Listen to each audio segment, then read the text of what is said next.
ابن عمر رضی اللہ عنہ سے مروی ہے کہ ایک شخص نے پوچھا، اے اللہ کے رسول، ہم احرام کہاں سے باندھیں؟ آپ صلی اللہ علیہ وسلم نے فرمایا، مدینہ والے ذوالحلیفہ سے، اور شام والے جحفہ سے، اور نجد ریاض کی طرف سے آنے والے قرن المنازل سے، اور یمن والے یلم سے، اور مشرق یعنی عراق کی طرف سے آنے والے ذات عرق اور عقیق سے احرام باندھیں، اور یہ دو جگہوں کے نام ہیں اور دونوں قریب قریب ہیں۔ مسئلہ: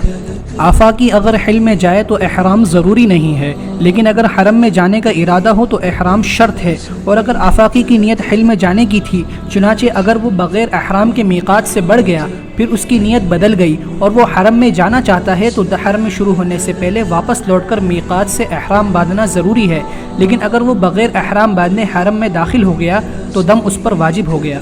نوٹ: آج کل کاروباری لوگ اور ٹیکسی والے حضرات مدینہ اور مکہ کے درمیان اور جدہ اور مکہ کے درمیان آتے جاتے ہیں، اور بعض علماء کے نزدیک جدہ میقات سے باہر ہے، تو ایسے میں ان حضرات کے لیے ہر بار عمرے کا احرام باندھ کر لوٹنا بڑا دشوار ہے۔ تو ایسے حضرات کے لیے علماء نے گنجائش نکالی ہے کہ اگر کسی شخص کی نیت حج یا عمرے کی ہو تو میقات سے احرام باندھ کر جانا ضروری ہے، لیکن اگر کوئی کاروباری غرض ہو یا ٹیکسی چلانے والے حضرات ہوں تو ان کے لیے احرام باندھنا مستحب ہے، لیکن عام لوگوں کے لیے جن کے ساتھ یہ مجبوری نہیں، جب مدینہ یا جدہ جائیں تو احرام باندھ کر لوٹیں۔ مسئلہ: اگر کوئی شخص ایسے راستے سے مکہ آئے جس راستے میں یکے بعد دیگر دو میقات پڑتی ہوں تو پہلی میقات سے احرام باندھنا بہتر ہے اور دوسری سے بھی احرام باندھنا جائز ہے۔